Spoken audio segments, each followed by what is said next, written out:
ఘనంగా భద్రాచలం శ్రీరాముడి పట్టాభిషేకం ప్రత్యేక పూజలు చేసిన గవర్నర్ రాధాకృష్ణన్. రేపు ఈ నెల 24న సీఎం రేవంత్ రెడ్డి పర్యటన. ఎన్నికల ప్రచార సభల్లో ప్రసంగించనున్న సీఎం. బీఆర్ఎస్ పార్లమెంటరీ ఎన్నికల సన్నాహక సమావేశం. ప్రచార వ్యూహంపై దిశానిర్దేశం చేయనున్న కేసీఆర్.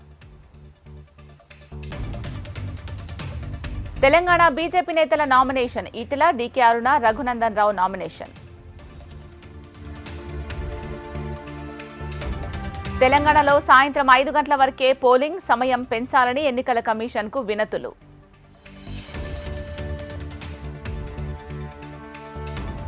పదిహేడవ రోజుకు కొనసాగుతున్న జగన్ యాత్ర. రాత్రి ఎస్టీ రాజాపురంలోనే ఏపీ సీఎం జగన్ బస.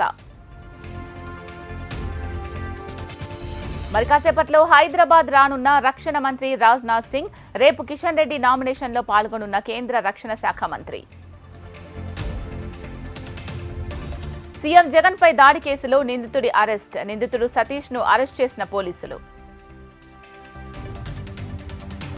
ప్రమాదంలో గాయపడిన వ్యక్తిని పరామర్శించిన జగన్. అంబులెన్స్ వద్దకు వచ్చి వివరాలు తెలుసుకుని భరోసా ఇచ్చిన ఏపీ సీఎం. భారత్ మరియు దక్షిణ ఆసియాలో శంషాబాద్ విమానాశ్రయానిదే అగ్రస్థానం. జర్మనీలో స్కై ట్రాక్స్ ఎక్స్పోలో అవార్డు అందుకున్న జీఎంఆర్ ప్రతినిధులు. ఆదిలాబాద్ జిల్లాలో భానుడి భగభగలు. ఈ సీజన్లో 44 డిగ్రీల ఉష్ణోగ్రత నమోదు. గుడివాడ వైసీపీకి షాక్. పార్టీని వీడుతున్న కీలక నేతలు. టీడీపీలో చేరిన 100 మంది వైసీపీ యువ నాయకులు. రేపు చంద్రబాబు నామినేషన్. బాబు తరపున దాఖలు చేయనున్న భువనేశ్వరి.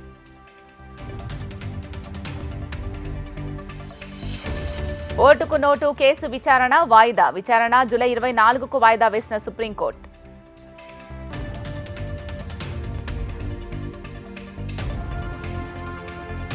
ఏలూరు జిల్లా జనసేనలో భారీ చేరికలు. పార్టీ కండువా కప్పుకున్న 500 కుటుంబాలు. ఈ నెల 29వ తేదీ నుంచి అమర్నాథ్ యాత్ర ప్రారంభం. రిజిస్ట్రేషన్ చేసుకోవడానికి క్యూ కట్టిన భక్తులు. అరుణాచల్ ప్రదేశ్లో ఎన్నికల సిబ్బంది అడ్వెంచర్స్. విధులకు హాజరయ్యేందుకు ట్రెక్కింగ్ చేసిన అధికారులు. మహారాష్ట్ర గడ్చిరోలీలో పోలీసుల కూంబింగ్. మావోయిస్టుల ఏరివేతే లక్ష్యంగా జల్లెడ పడుతున్న బలగాలు.